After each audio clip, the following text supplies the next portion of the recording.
I'm Todd Dulaney, E1 recording artist, and right now you're watching Gospel Goodies TV. Gospel Goodies. Gospel Goodies. Gospel Goodies. This is Gospel Goodies.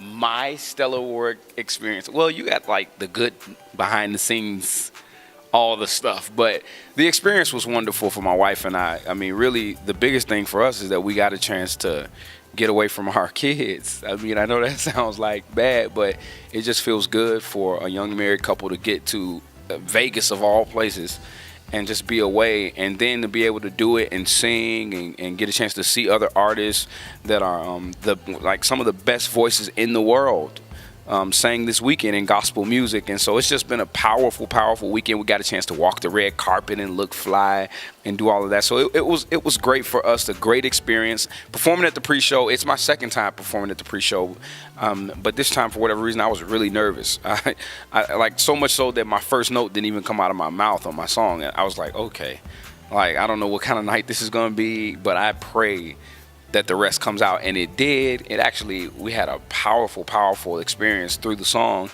but it didn't feel like that on the inside. I needed somebody to tell me afterwards that like, oh man, you know what, it was dope, because it didn't feel like that. It felt like, I was like, dude, I was super nervous. I was like, my hands were sweating, the lights were beaming in my face. And so I'm just, glad that it came off good, it came off powerful. And I watched it back actually this morning for the first time, and I was like, oh, that was sweet. I wasn't nervous getting ready to go out on the stage. It was just when I stepped around onto the stage, I didn't realize the lights are so bright.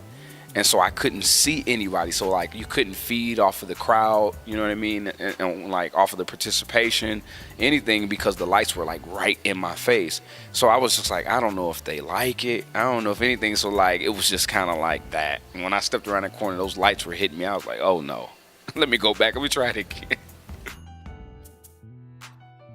My new album is called A Worshipper's Heart, and it comes out on April 15th. It is, it's been a lot of hard work to get to where I am right now. Like, it was times where I thought that the album wasn't even going to come out, because I'm like, man, I'm getting so much pushback from just everywhere. Like, and so many times where I just want to quit. I'm like, you know what, is it worth all of this?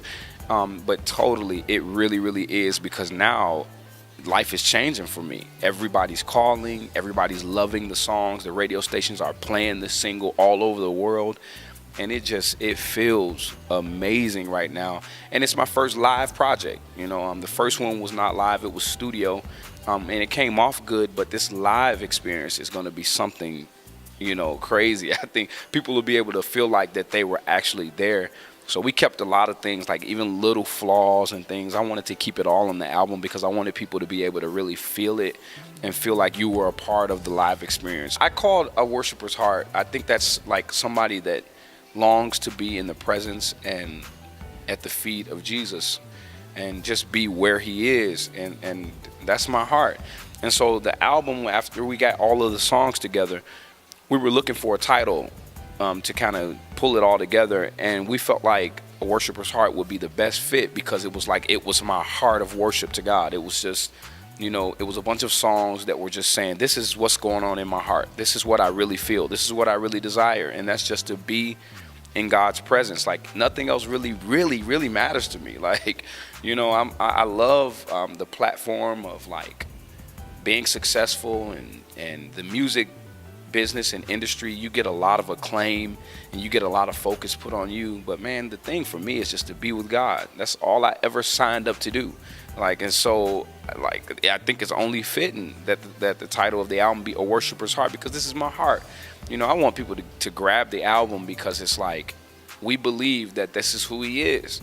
And so it fits. It's one of the most fitting titles of anybody that you'll ever see as far as title of an album, because man, it's totally my heart just to be with God.